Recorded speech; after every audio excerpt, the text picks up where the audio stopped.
I'm Turk Strongman at the Ron Q Ramatraga. Thank you for selecting this video on what PTSD can do for you. Post-traumatic stress disorder. What it can do for you.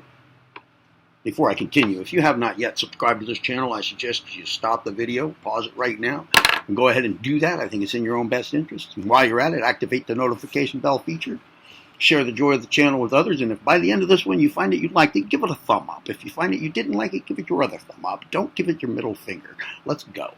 What PTSD, what PTSD can do for you.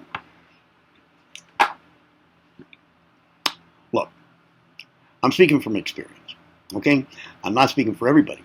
I'm speaking for myself, and I'm making a suggestion for you if you are plagued with PTSD problems. One thing that I do well is I write. If I write a script for a video, it comes out pretty darn good. If I write a short story, it comes out pretty good. If I write nonfiction, you know, a true account of something, it comes out pretty good. All right? You don't have to be good at writing to do this. Listen, this is not a writing thing. This is PTSD. Okay, look. Many people want to get away from their PTSD memories, their nightmares, so forth. Of course. Their nightmare emotional responses. It's nightmarish emotional responses.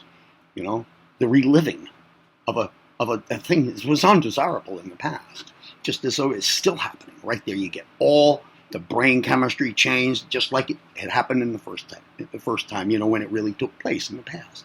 You get all that. You experience it again, and it ties in with everything that's similar to it in life. Right away, it's like, you know, a thought association, you know, a whole chain of associated thoughts just go like they're all one thing that happened and is still happening now because the PTSD extends through all of them. If they're similar circumstances, similar conditions, similar memories you're having, they're all part of the same package for PTSD. Okay, so listen. Right. You can go to therapy, but I'm not going to. That's not what this is about.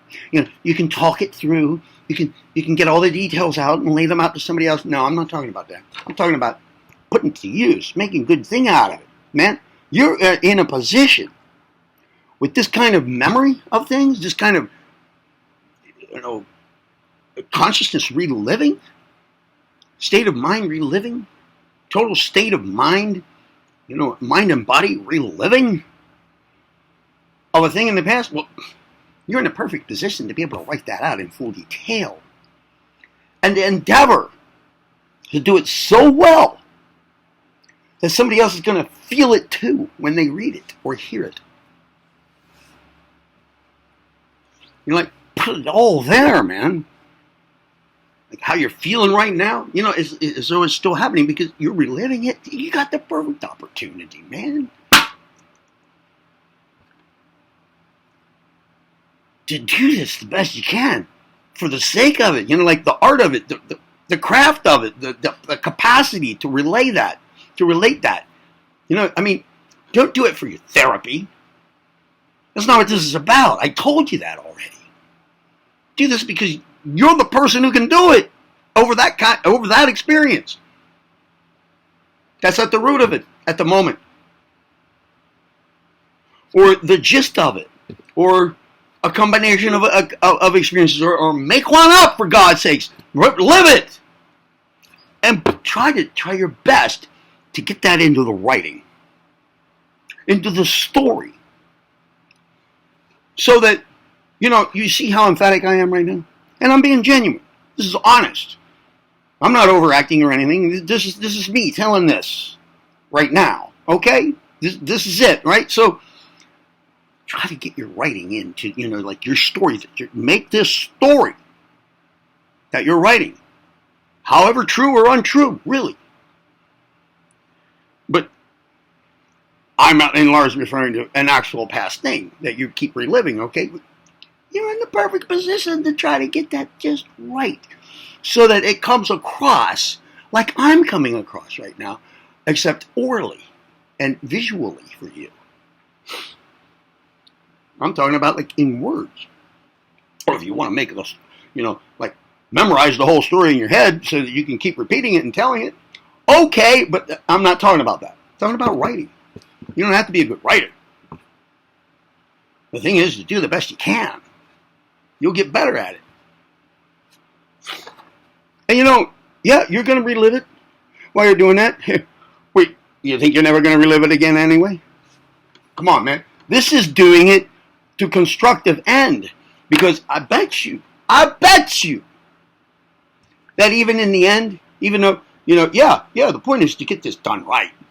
I mean, like, take advantage, like, hey, I'm the guy who can write about that. Oh, I can tell about that. Like, hell, I just relived it last night again, Shit, that stuff fresh in my mind.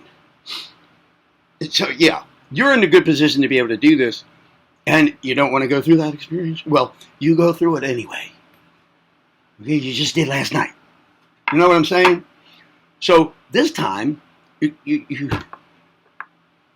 do it willingly, you do it knowledgeably, and you do it with a purpose. And it's creative. And you can produce a result that perhaps nobody else can over that circumstance. Or nobody else will. Maybe because they never saw this video, so they don't. But now you, insofar as you've seen this video, you'll do it. Well, good for you. And incidentally, just kind of like by accident, whoop, it might just be the case, might not, but it might be the case that having done that, with that aim in mind, that methodology in mind, for that purpose, all of that, right? All of that goes with what I'm suggesting here. You might find that once you've done that with just one experience, one thing, it's not so hard for you anymore. That therapy shit, that's kind of like phony interaction. Or because somebody else, said, well, this is the best thing going. Here's the therapy. Here's the fix. Here's the cure. You're going to the doctor. Yeah, you're making up your own decision to do that. It's your experience you're having. But what experience is that? Really, therapy is kind of like a fake dialogue situation. It's not normal. It's not natural. You go to a group session, you might have to keep going and telling the same story over and over and over. Tell your story. Tell your war story. And you keep telling it for 20 years. And you keep getting dragged down by everybody else's. This isn't that. But you might find that it actually does you some good. I mean, you get to look at it objectively while you're doing it subjectively. You're going through the experience, but you're also thinking about what you're writing.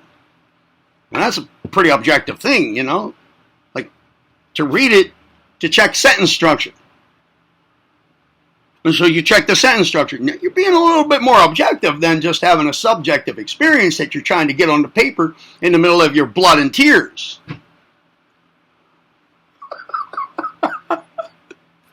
No. This is having to think about it from another perspective. There's a whole lot of good about this idea. Okay? And if you're a therapist and you happen to be watching this and you say, that would be dangerous. No, don't do it. Oh my God, this guy doesn't know what he's talking about. Yeah, well, go screw yourself because I do.